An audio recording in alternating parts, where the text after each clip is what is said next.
नमस्ते बच्चों, एक नए टॉपिक के साथ फिर से आपका स्वागत। तो जैसा कि आप देख रहे हैं, आज मैं बात करने जा रहा हूँ स्ट्रक्चर ऑफ ह्यूमन आई का। तो चलिए समझते हैं इस टॉपिक को। देखो, मैंने पहले से यहाँ पे एक ह्यूमन आई का एक बेसिक डायग्राम बना करके रखा है। तो आप देख रहे होंगे हमारे आई का 3 डिफरेंट लेयर्स होते हैं। अगर मैं बात करता हूँ आई के स्ट्रक्चर का, तो 3 डिफरेंट लेयर्स होते हैं। पहला लेयर मैंने ब्लू कलर से लिखा है। इस लेयर को हम लोग क्या बोलते हैं? स्क्लेरा। ये लेयर कहलाता है स्क्लेरा या स्क्लेरोटिक लेयर भी बोलते हैं इसको। वहीं पे ये बीच वाला लेयर देख रहे हो जिसको मैंने ब्लैक से कलर किया है, दिस इज़ कॉल्ड कॉर्वाइट। इसको हम लोग बोलते हैं कॉर्वाइट। ये हमारा दूसरा लेयर है। और ये लास्ट वाला लेयर जो आप देख रहे हो जिसको मैंने रेड कलर से कलर किया है, रेड कलर का है, this layer is called as retina.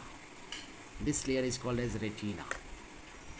तो इम्पॉर्टेंट बात ये है कि सबसे पहला इम्पॉर्टेंट बात क्या है कि भाई हमारा जो आई बॉल होता है, ये देखिए आई बॉल है हमारा।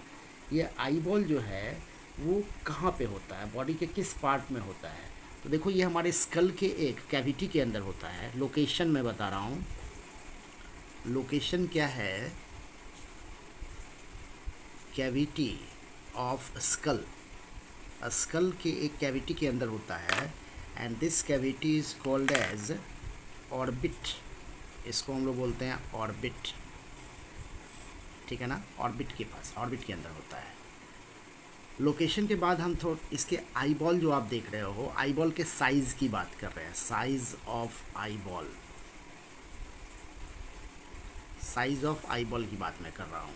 तो आई बॉल का जो साइज़ होता है उसको देखते हैं हम लोग। तो ये बताया गया है 2.3 सेंटीमीटर अप्रॉक्स। ये अप्रॉक्सीमेट साइज़ है ना, 2.3 सेंटीमीटर।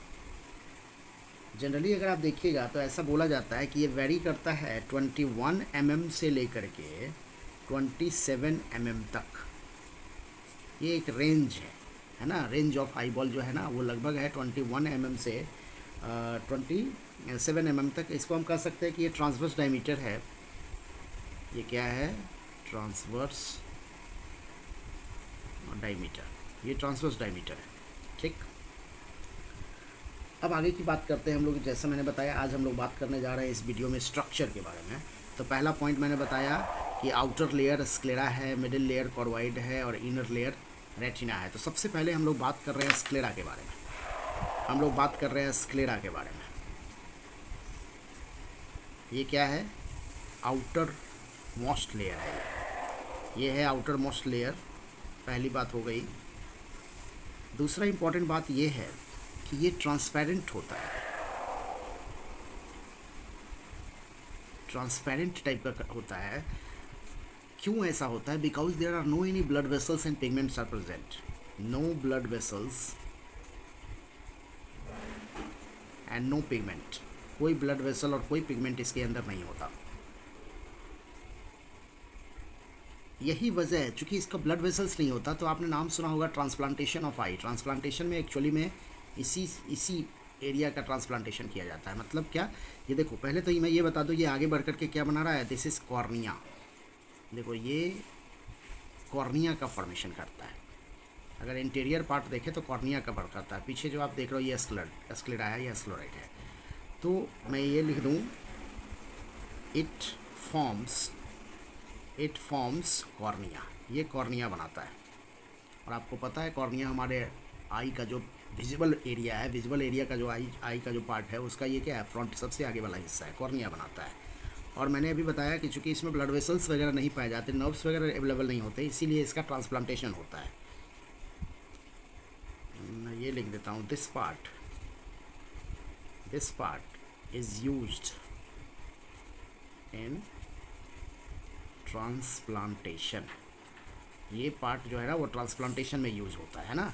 कभी कभी ये सब क्वेश्चन आता है कि आई का कौन सा पार्ट ट्रांसप्लांटेशन में यूज़ होता है। तो आपको क्या ध्यान रखना है? आई का स्क्लेरा का जो पार्ट होता है या फिर कॉर्निया का जो पार्ट होता है वही ट्रांसप्लांटेशन में यूज़ होता है, ठीक। चलिए आगे बढ़ते हैं हम लोग। अब मैं बात कर रहा हूँ कॉर्वाइड लेयर का। सेकेंड लेयर हमारा क्या है? कॉर्वाइड।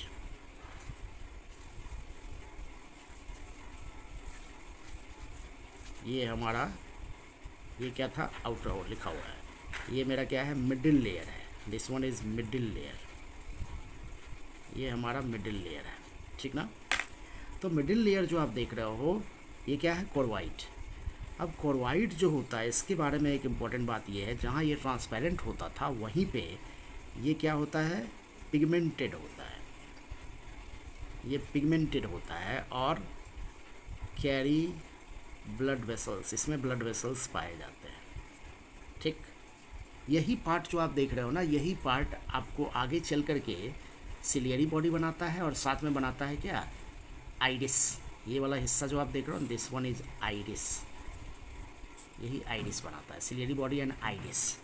तो मैं लिख देता हूँ, it forms ciliary body and iris. ये आइरिस बनाता है और सिलियरी बॉडी का फॉर्मेशन करता है, और ये डिटरमाइन करता है आई के कलर को भी। किसी भी पर्सन का कोई आई का कुछ खास कलर होता है वो इसी की वजह से होता है। तो मैं यहीं लिख देता हूँ, डिटरमाइन कलर ऑफ आई।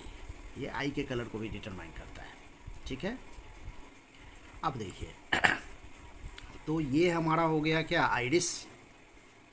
इस तरह से आइरिस हो गया हमारा, और ये हमारा सिलियरी बॉडी है। ये देखिए सिलियरी बॉडी है, इस तरह से सिलियरी बॉडी है, ठीक है। अब देखो यहाँ पे आपको एक मसल पाया जाता है, मसल नहीं कह सकते, यहाँ पे अटैचमेंट जो है, अटैचमेंट के लिए यहाँ पे इस सेक्टर में पाया जाता है क्या, लिगामेंट। ये क्या है, लिगामेंट है, ठीक ना। और इस एरिया में यहाँ पे देखिए, ये जो आप देख रहे हो ना, this is our eye lens. ये हमारा क्या है, ये है आई लेंस, ये आई लेंस है, ठीक। तो सिलियरी बॉडी आगे बना दिया क्या, आइरिस। ये वाला हिस्सा हो गया आपका आइरिस, ये वाला हिस्सा हो गया सिलियरी बॉडी, ये लिगामेंट मैंने बता ही दिया है, और आई लेंस है हमारा। ये आई लेंस की बात अगर हम लोग करें तो आई लेंस जो है वो होता है, आई लेंस की अगर मैं बात बताऊं तो आई लेंस क्या होता है, ये क्रिस्टलाइन होता है, ये क्रिस्टलाइन लेंस है, कॉन्वेक्स टाइप होता है ये, है ना, कॉन्वेक्स टाइप होता है। और क्या होता है, फ्लैक्सिबल होता है। आई लेंस हमारा क्रिस्टलाइन होता है, कन्वेक्स टाइप होता है, और क्या होता है, फ्लैक्सिबल होता है, जिसकी वजह से, फ्लैक्सिबल होने की वजह से क्या होता है, इसका फोकल लेंथ बदलता है, can change its focal length according to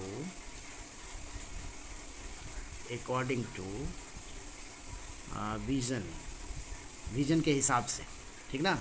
अगर आप जैसे मान लो, अगर मैं नियर बाई विज़न की बात कर रहा हूँ, तो नियर बाई विज़न में हमारा आई लेंस जो होता है वो थोड़ा क्या हो जाता है, मोटा हो जाता है, फोकल लेंथ इसका क्या हो जाता है, घट जाता है। आई लेंस बिकम मोर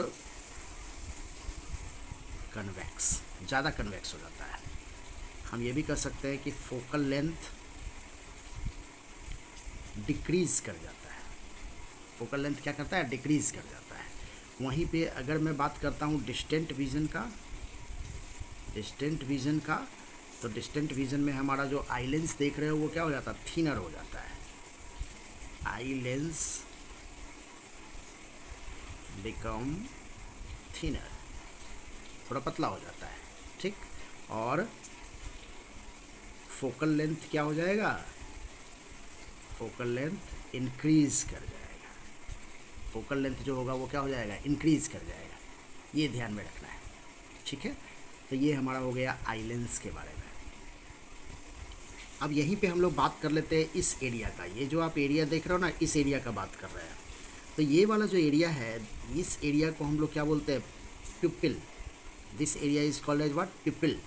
जो आइरिस के बीच का जो एक एरिया है जहाँ पे आइरिस जो है वो नहीं पाया जाता है, मतलब मेन रूप से ये एरिया जो है ना वो राउंड एरिया है। जैसे अगर आप देखोगे ना तो आपके आई में कुछ इस टाइप का एरिया होता है, देखो ये आपका हो गया आइरिस। देखिए सामने से, फ्रंट से अगर आप देखोगे, और ये वाला जो हिस्सा आप देख रहे हो ना, ये वाला हिस्सा जो आप देख रहे हो, यही हिस्सा क्या है, ये हिस्सा है पिपिल।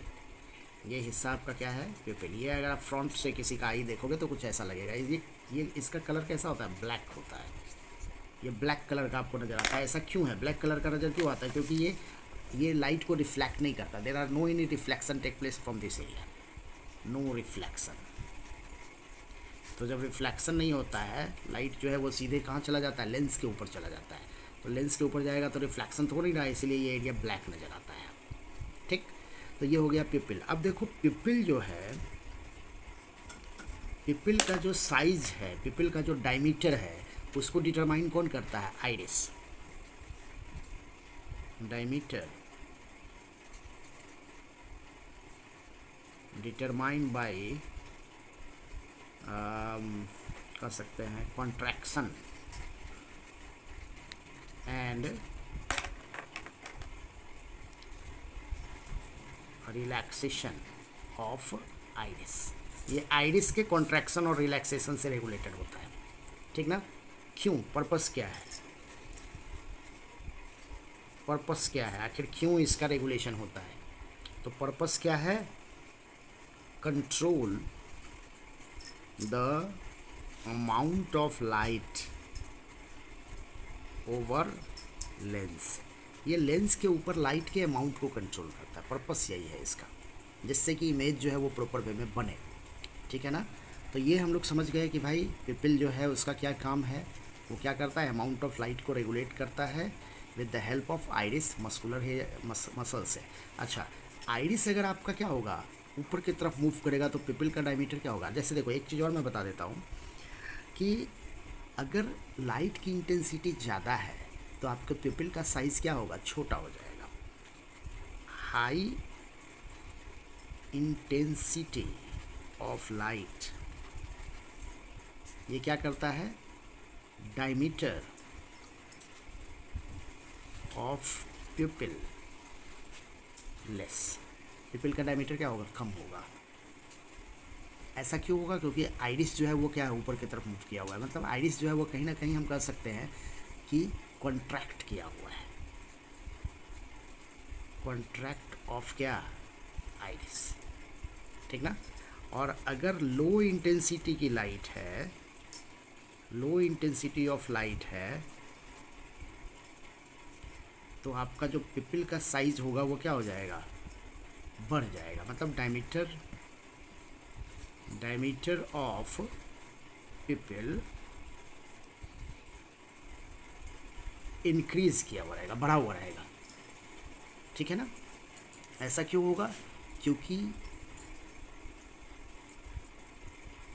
ये हिस्सा पहले क्या था, ये हिस्सा जो था वो इधर था। देखो अगर मैं ये कहूँ कि हाई इंटेंसिटी ऑफ लाइट है तो पिपिल जो है वो क्या है, इस तरफ मूव किया हुआ है, और अगर लो इंटेंसिटी ऑफ लाइट है तो पिपिल क्या है, इस तरफ मूव किया हुआ रहेगा। ठीक है ना, ये ध्यान में रखना है। तो ये हो गया आपका क्या, हाई इंटेंसिटी ऑफ लाइट और लो इंटेंसिटी ऑफ लाइट में डायमीटर ऑफ पिपिल का क्या होता है, और वो अमाउंट ऑफ लाइट को कंट्रोल करता है आपके आई लेंस के ऊपर, जिसकी वजह से एक अच्छा इमेज बने। अब हम लोग बात करने जा रहे हैं किसके बारे में, तो रेटिना के बारे में। अब रेटिना जो है वो क्या है भाई, सबसे पहला बात तो क्या है, इनर मोस्ट लेयर है आपके आई का, ये इनर मोस्ट लेयर है रेटिना। और रेटिना के अंदर, रेटिना में अगर आप देखोगे ना तो 3 टाइप के सेल्स मिलेंगे आपको। देखिए 3 टाइप के सेल्स मिलते हैं। एक का नाम है गैंग्लियोनिक सेल, एक है गैंग्लियोनिक सेल, दूसरा है बाइपोलर सेल, और तीसरा आपको मिलेगा फोटोरिसेप्टर सेल।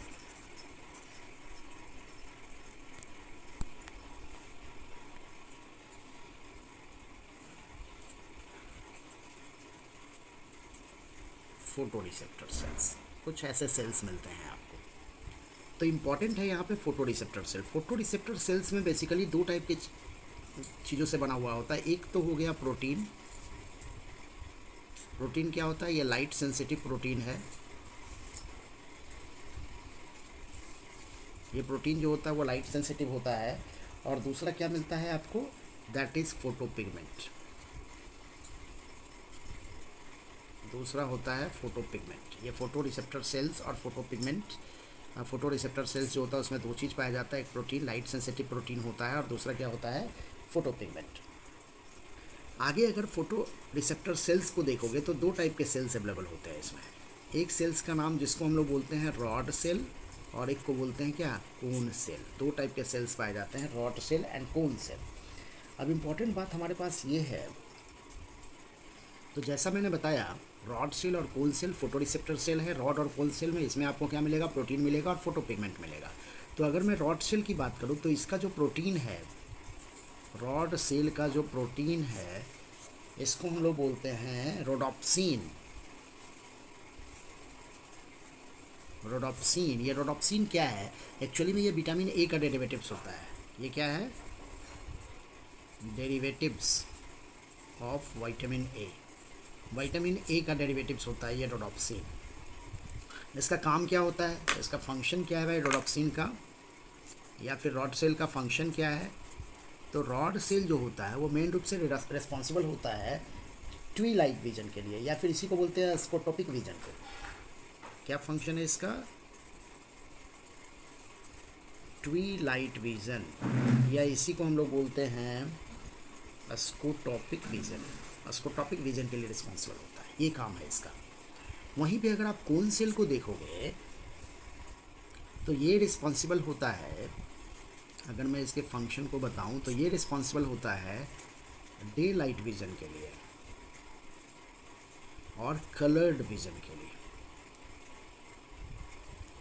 ठीक है ना। डे लाइट और कलर्ड विजन के लिए रिस्पॉन्सिबल होता है, ये कोन सेल होता है। और बेसिकली कोन सेल में 3 बेसिक पिगमेंट्स होते हैं, जो रेड, ग्रीन और 3 बेसिक पिगमेंट होते हैं जो रेड कलर को, ग्रीन कलर को और ब्लू कलर को पिक करते हैं। 3 टाइप के पिगमेंटेड सेल्स होते हैं, फोटो पिगमेंट होते हैं जो रेड, ग्रीन और ब्लू को पिक करते हैं, ठीक है ना। तो बेसिक हमको बात क्या समझ में आया कि रॉड सेल जो होता है ना, उसका फंक्शन क्या होता है, ट्विलाइट विजन। ट्विलाइट विजन कहने का मतलब क्या, डिम लाइट विजन, मतलब बहुत कम लाइट हो तब, ठीक ना। और कोन सेल कब एक्टिव रहता है, डे लाइट विजन में। लाइट ज़्यादा है, बहुत ज़्यादा नहीं, कॉमन लाइट है, नॉर्मल लाइट है, और प्लस क्या, कलर विजन भी हमको प्रोवाइड करता है, ठीक है। अब मैं वापस आई के स्ट्रक्चर पे आता हूँ। तो आई के स्ट्रक्चर में देख रहे होंगे ये स्पेस आपको नज़र आ रहा होगा। ये जो स्पेस आप देख रहे हो, ये जो स्पेस देख रहे हो, इस स्पेस में जेली लाइक मटेरियल भरा हुआ रहता है। मैं यहाँ पहले लिख देता हूँ इस स्पेस को बोलते क्या है। This space is called as vitreous humour या विट्रस चैम्बर, ठीक ना। और इसके अंदर क्या भरा हुआ रहता है, जेली लाइक मैटर होता है। इसके अंदर जेली लाइक मैटर जो कि ट्रांसपेरेंट होता है, मतलब उसका जो रिफ्रैक्टिव इंडेक्स होता है ना, थोड़ा हाई होता है। वहीं पे अगर इस एरिया को देखो, ये वाला जो एरिया आप देख रहे हो ना, इस एरिया को हम लोग क्या बोलते हैं, एक्वस ह्यूमर या एक्वस चैम्बर भी कह सकते हो इसे, ठीक है ना। ये तो जो जेली लाइक मटेरियल से भरा हुआ रहता है उसको हम लोग क्या बोलते हैं, अच्छा ये तो विट्रस, यहाँ पे मैं लिख देता हूँ, इसको बोलते हैं विट्रस चैम्बर। विट्रस चैम्बर बोलते हैं इसको। और इसके अंदर जो मटेरियल भरा हुआ रहता है दैट इज़ विट्रस ह्यूमर, ठीक है ना। उसी तरह से इसको हम लोग क्या बोलेंगे, aqueous chamber. This is called aqueous chamber. Aqueous chamber क्या है, लेंस और कॉर्निया के बीच का एरिया है। और इसके अंदर जो फ्लूइड भरा हुआ रहता है वो थिन फ्लूइड होता है, थिन ट्रांसपेरेंट फ्लूइड भरा हुआ रहता है। और वो थिन ट्रांसपेरेंट फ्लूइड को हम लोग क्या बोलते हैं, एक्वस ह्यूमर। मैं यहाँ लिख देता हूँ, इसको बोलते हैं एक्वस ह्यूमर, ठीक है ना। इसका रिफ्रैक्टिव इंडेक्स थोड़ा कम होता है और ये आई बॉल के साइज़ को भी मेंटेन करता है। कहीं ना कहीं अगर ये कट जाएगा तो आई बॉल का साइज़ घटता है या बढ़ता है, तो आई बॉल के साइज़ को भी मेंटेन करता है, ठीक है।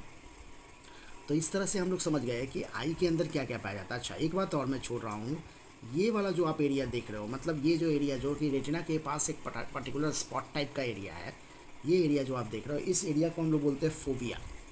This is called as what, phobia centralis ऐसे बोलते हैं, लेकिन आप फोबिया के टर्म से भी इसको याद रख सकते हो। वहीं पे ये जो आप देख रहे हो ये क्या है, ऑप्टिक नर्व है। This one is optic nerve. और ऑप्टिक नर्व का जो ये एरिया आप देख रहे हो, ये वाला एरिया जो ये पॉइंट आप देख रहे हो, this is called blind spot. चलो इसके बारे में मैं बताता हूँ आगे कि क्या है ये। तो सबसे पहले हम बात कर रहे हैं फोबिया के बारे में। फोबिया के बारे में कुछ इंपॉर्टेंट बातें बताता हूँ मैं आपको। देखिए फोबिया जो होता है ना, वो एक्चुअली में क्या होता है कि थोड़ा सा मतलब outward outward portion of retina with yellow spot and pit होता है। इसके मतलब इसको येलो स्पॉट भी बोलते हैं, और इसके अंदर एक छेद होता है, पिट होता है। अच्छा, इसमें कोन सेल डेंसली पैक्ड होता है। Cone cells are densely packed कर सकते हैं, densely packed, cone cells are densely packed, ठीक ना। ये वाला हिस्सा जो आप देख रहे हो ना, ये वो पॉइंट होता है रेटिना के जहाँ पे इमेज प्रॉपरली बनता है, इमेज का फॉर्मेशन होता है। Part of retina where image is formed clearly image का फॉर्मेशन होता है इस पार्ट पे। वहीं पे मैं बात कर रहा था क्या, विट्रस ह्यूमर और एक्वस ह्यूमर। मैं यहाँ लिख देता हूँ। एक्वस ह्यूमर जो है वो क्या है, thin fluid between cornea and lens. ये लेंस और कॉर्निया के बीच का थिन फ्लूइड है। वहीं पे विट्रस ह्यूमर को अगर हम लोग देख रहे हैं, तो ये क्या है, थिक फ्लूइड है, जेली लाइक फ्लूइड है, thick fluid between lens and retina, है ना। रेटिना और लेंस के बीच का ये थिक फ्लूइड है, ठीक ना। दोनों का रिफ्रैक्टिव इंडेक्स अलग अलग होता है। हम लोग इसके बाद ब्लाइंड स्पॉट का बात कर लेते हैं। ब्लाइंड स्पॉट क्या है, वो एरिया है जहाँ से ऑप्टिक नर्व निकलता है, area from which optic nerve arise, optic nerve यहाँ से एराइज करता है। साथ ही साथ इस पॉइंट पे इमेज नहीं बनता, no image formed at this point, इस पॉइंट पे इमेज नहीं बनता है, ठीक है ना। एक और फाइनल बात मैं बता दूं यहीं पे कि आपका जो ऑप्टिक नर्व देख रहे हो ना, ये ब्रेन की तरफ मूव करता है। मैं यहाँ लिख देता हूँ, optic nerve move towards brain at the area of visual cortex. उस एरिया को बोलते हैं विजुअल कॉर्टेक्स। जिस एरिया में ये ऑप्टिक नर्व मूव करता है उसका नाम है विजुअल कॉर्टेक्स। और इसका पर्पस क्या है, to transfer the messages from retina to brain, है ना। तो आखिर ब्रेन जो है वो डिसाइड करता है, उसी से हम लोग देखते हैं। आई तो एक सोर्स है, बट एक्चुअली में हमारा जो विजन है वो ब्रेन के थ्रू होता है। तो इस तरह से आप समझ गए होंगे कि हमारे आई का बेसिक स्ट्रक्चर क्या है। ओके, तो बहुत बहुत धन्यवाद आप लोगों का इस चैनल पे बने रहने के लिए।